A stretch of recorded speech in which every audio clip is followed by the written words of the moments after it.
తమకున్న పొలాన్ని కుటుంబం అవసరాలకు వాడుకుని పెద్దల సమక్షంలో 84 సెంట్ల భూమి రాసిచ్చి ఆ భూమి కూడా తమదేనని తమపై దౌర్జన్యం చేస్తున్నారని బుచ్చిరెడ్డిపాలెం మండలం పంచేడు గ్రామానికి చెందిన సత్యమ్మ సాయిబాబా వృద్ధులు వాపోయారు. దీనికి సంబంధించిన వివరాలు ఇలా ఉన్నాయి. తమకున్న పొలాన్ని ఓ కుటుంబం అవసరాలకు వాడుకొని పెద్దల సమక్షంలో 84 సెంట్ల భూమి రాసిచ్చి ఆ భూమి కూడా తమదేనని తమపై దౌర్జన్యం చేస్తున్నారని బుచ్చిరెడ్డిపాలెం మండలం పంచేడు గ్రామానికి చెందిన సత్యమ్మ సాయిబాబా వృద్ధులు వాపోయారు. సందర్భంగా బాధితులైన సురేందర్ రెడ్డి, సత్యభామ, సాయిబాబా విలేకరుల సమావేశం నిర్వహించి వివరాలను వెల్లడించారు.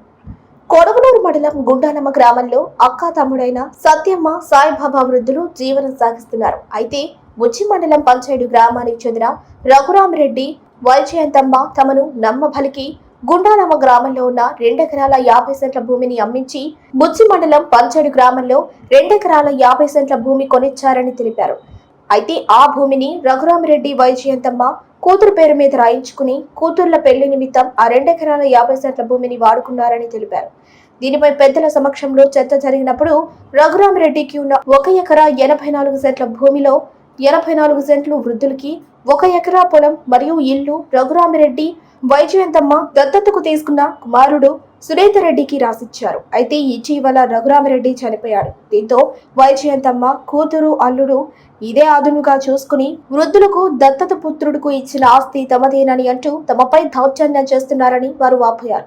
ఈ విషయంపై పోలీసులకు ఫిర్యాదు చేస్తే సిఐ శ్రీనివాసులరెడ్డి మాకు న్యాయం చేయకపోగా అవతల వాళ్లకు సహకరిస్తూ మా మీద తప్పుడు కేసులు పెడతారని బెదిరిస్తున్నారని బాధితులు మీడియా ముందు వాపోయారు. దీని మీద కోవూరు నియోజకవర్గ ఎమ్మెల్యే వేమిరెడ్డి ప్రశాంత్ రెడ్డి స్పందించి గ్రామంలో విచారణ జరిపి తమకు న్యాయం చేయాలని వృద్ధులు సురేందర్ రెడ్డి వేడుకుంటున్నారు. నాకు తెలియదు సార్, నాకు తెలిసిన తర్వాత మా పెదనాన్ని చెప్పింది ఏంటంటే వీళ్ళకి ఎకరా పొలము పట్టా భూమి పలానా దగ్గర ఉందని చెప్పారు. ఈ 2.5 ఎకరా అమ్ముకుందంతా నాకు తెలియదు, వాళ్ళకి తెలుసు. తీరా నాకు ఇల్లు ఇవ్వనన్నారు, పొలం నీది కాదన్నారు, నన్ను పుట్టలేదన్నారు, ఇవన్నీ చేశారు. సరే ఇంకా నాకు ఈరన్నదని చెప్పి వీళ్ళకి కనీసం వీళ్ళని అప్పుడు అడుగుతుంటే మాది 2.5 భూమి అని అన్నారు. 30 ఏళ్ల క్రితము 80,000 రూపాయల డబ్బులు దాచుకున్నామని వీళ్ళు చెప్పారు. నేను అడిగితే మా పెదమ్మని ఇది నిజమా అంటే అవును మా అమ్మగారిది నేను తిన్నాను అంటుంది. నువ్వు 1 ఎకరా అమ్ముకున్నావు కదా అని అంటుంది. నేను 1 ఎకరా అమ్ముకున్న మాట వాస్తవం, మిగతా 2 ఎకరాలు నువ్వు తిన్న మాట వాస్తవం అంటే నేను మా అమ్మ ఆస్తి తిన్నాను అంటది. నేనేమంటున్నాను, సరే నేను 1 ఎకరా కూడా నీలాగే మా అమ్మ కూడా మా అవ్వకి అంటే వీళ్ళకి చెల్లిలే కదా, సరే అమ్ముకున్నాను.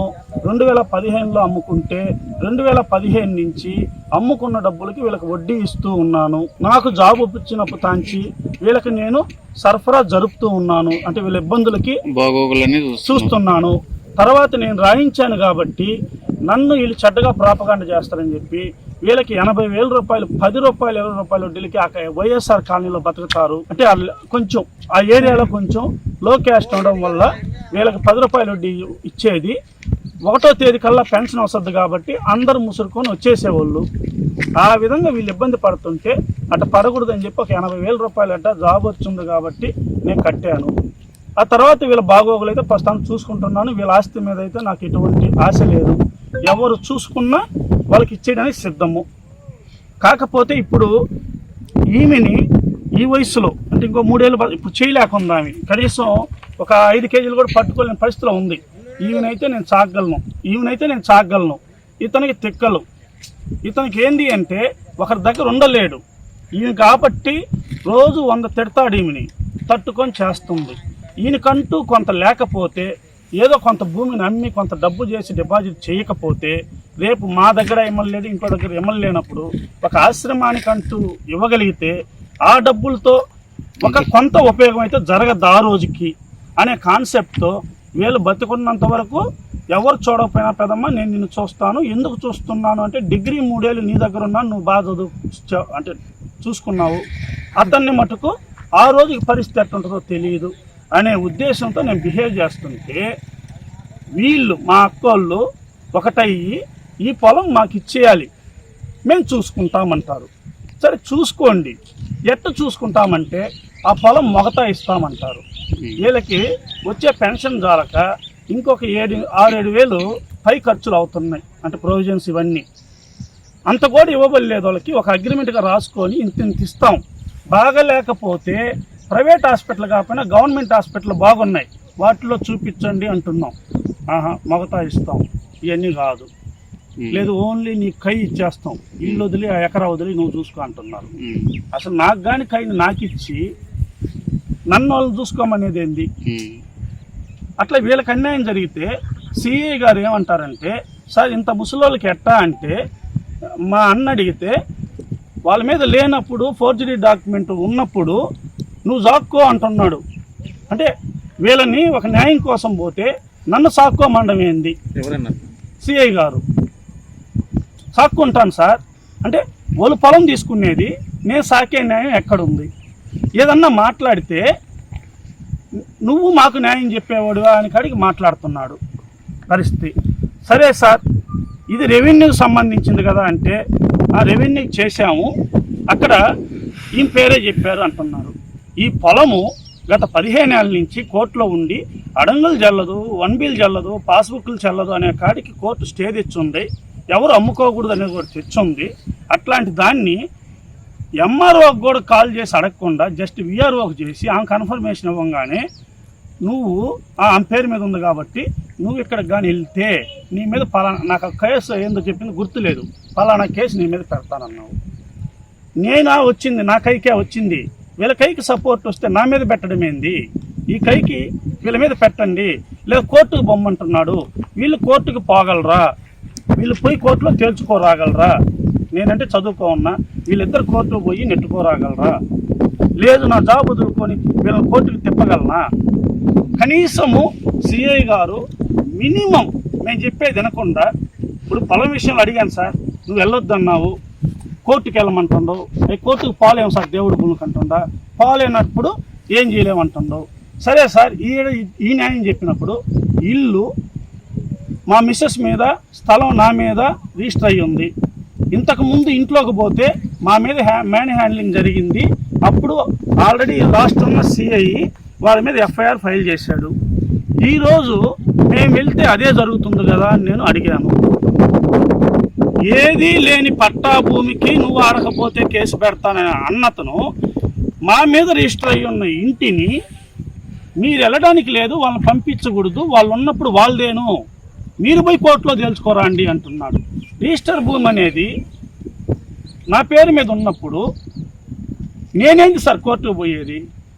వాళ్ళు కదా పోవాలి, ఆక్రమించిన వాళ్ళు కదా పోవాలి. నువ్వు ఇప్పుడు దీంట్లో నన్ను రావద్దు అన్నప్పుడు దాంట్లో ఆక్రమించిన వాళ్ళని నువ్వు బయటకు పంపించగలిగే న్యాయం ఉండాలి కదా. అది వన్ సైడే మాట్లాడుతీవి, ఇది వన్ సైడే మాట్లాడుతీవి. కాబట్టి ఇది ఏ విధంగా జరుగుతుంది? మేము పార్టీలకి అతీతంగా ఉన్నాం సార్. నేను మా భార్య పార్టీలో సంబంధం లేదు, ఇద్దరము సాఫ్ట్వేర్ జాబులు చేసుకుంటూ సోమవారం నుంచి శుక్రవారం దాకా కష్టపడి ఆ ఒక్కరోజు రిలాక్స్ అయితే మా మైండ్కి రిలాక్స్ అవుతున్నాం తప్పితే నాకు ఎటువంటిది లేదు. నేను ప్రశాంత్ రెడ్డి మేడం గారిని అడిగేది ఒకటే, మేడం నాకు ఎటువంటి రాజకీయం తెలీదు, నేను 12 సంవత్సరం బెజవాడ ఓబుల్ రెడ్డి సార్ కాలేజీని నాకు ఇస్తే నేను 12 ఏళ్ళు నడిపాను. నేను బుచ్చిరెడ్డిపాలెంలో ఎటువంటి ఇబ్బంది లేకుండా నడిపాను. కానీ నన్ను రాజకీయంలో లాగి ఊర్లో 10 మంది రాజకీయం చేసేవాళ్ళు ఉన్నారు. ఏ ఒక్కడో దీన్ని ఇన్ఫ్లుయెన్స్ చేస్తూ ఇలా జరుగుతుంటే మీరు 10 మందిని ఎంక్వైరీ చేసి నాకు న్యాయం చేయండి, వీళ్ళకి న్యాయం చేయండి, 10 మందిని విచారించండి, మమ్మల్ని మా అభ్యర్థనను స్వీకరించండి, మిమ్మల్ని కలిసేదానికి అవకాశం ఇవ్వండి, మాతో పాటు ఊళ్ళో నాయకులు ఉండే 10 మందిని విచారించండి, విచారించి మాదేదన్నా తప్పు ఉంటే మమ్మల్ని మీరు చెప్పిన విధంగా వింటాం, మా పక్కన న్యాయం ఉంటే ఆ న్యాయాన్ని మీ ద్వారా తప్పితే మేము ఇంకెవరి దగ్గర తెలుసుకోవాలి? ఇంకా మాకెవరు చేస్తారు న్యాయము? ఊళ్ళో మీ అండదండల్ని యూజ్ చేసుకొని చాలా పొరపాట్లు అయితే జరుగుతున్నాయి మేడం. అంటే నాకే చదువుకున్న ఎడ్యుకేటెడ్ పర్సన్ జరుగుతున్నప్పుడు నేను అనుకునేది ఏంటి అంటే, కొంచెం తెలియని వాళ్ళ మీద ఇంకా జరుగుతాయి అనే విధం నాకు అనిపిస్తుంది. ఊరు అనేది ఒకరి చేతిలోకి వెళ్ళిపోతే ఈ ఊరు డెవలప్మెంట్ ఏం చేయాలి? నేను ప్రశాంత్ రెడ్డి మేడం గారిని అడిగేది ఇది ఒక్కటే, మేడం మిమ్మల్ని నేను కలిసేదానికి అవకాశం ఇవ్వండి. ఈ ఇద్దరు ఏమీ లేని వైఎస్ఆర్ కాలనీలో జస్ట్ చిన్న 2 అంకణాల ఇల్లులో వాళ్ళకి సరిగా కూడా లేదది, దాంట్లో బతుకుతున్నారు. వీళ్ళకి పెన్షన్ వస్తుంది, ఆ పెన్షన్ సరిపోదు వీళ్ళకి. ఇంకా ఎట్ట బతకాలి, పొలం లేక ఎట్ట బతకాలి, వీళ్ళకి ఎవరు న్యాయం చేయాలి? సొంతం మా అమ్మ అక్క కాబట్టి నాకు పెదమ్మ కాబట్టి నాకు కన్సర్న్ ఉంటుంది. మామ కొంచెం మెంటల్లీ డిజార్డరు. వీళ్ళిద్దరిని పెట్టుకొని వీళ్ళకి ఏదీ లేకపోతే ఎవరు చూస్తారు? ఏమీ లేనప్పుడైతే ఎవరైనా 4 ముందుకు రాగలరు. వీళ్ళ పొలాన్ని వాళ్ళు లాగేసుకొని వీళ్ళని ఎవరో చూడమంటే ఎవరు చూడరు. కానీ వాళ్ళకి సిఐ గారు ఒక పక్క అనేది సపోర్ట్ చేయడం అనేది కరెక్ట్ కాదు. మేమైతే ఇప్పటికీ చెప్తున్నాం, పార్టీకి మాకు ఎటువంటి సంబంధం లేదు. బుచ్చిరెడ్డిపాలెంలో సార్ మేము చెప్తున్నాం, ప్రశాంత్ రెడ్డి మేడం గారు 12 ఏళ్ళు కాలేజీ నడిపాను, 5-6 వేల మంది పిల్లలకి చదువు చెప్పాను, 5-6 వేల మంది పిల్లల తల్లిదండ్రులతో పరిచయాలు ఉన్నాయి. ప్రతి 10 ఇళ్లలో ఒక స్టూడెంట్ అయినా నా దగ్గర చదువుంటారు. నా పంచేడు గ్రామంలో 40 నుంచి 50 మంది పిల్లలు నా దగ్గర చదువున్నారు. ఎవరిదైనా ఫీడ్బ్యాక్ తీసుకోండి. ఒక్క పేరెంట్ దగ్గర ఫలానా సురేందర్ రెడ్డి ఇట్లా ఫీజులు ఎక్కువ దండాడు లేదా చదివి లేదని నాకు ఈరోజు మచ్చలేదు మేడం పరిస్థితి. అట్లాంటి నన్ను రాజకీయంలోకి లాగి నన్ను అన్యాయం చేయడం అనేది, నన్ను అన్యాయం చేస్తే ఒక తీరు, వీళ్ళని అన్యాయం చేస్తే వీళ్ళు కోర్టుకు బొమ్మంటాడు సిఐ, కోర్టుకు పోతే వీళ్ళు పోగలరా? మీరు మా పరిస్థితులు పరిష్కరించండి. పార్టీకి అతీతంగా మీరు గ్రామస్తులను విచారించి నాకు న్యాయం చేయండి.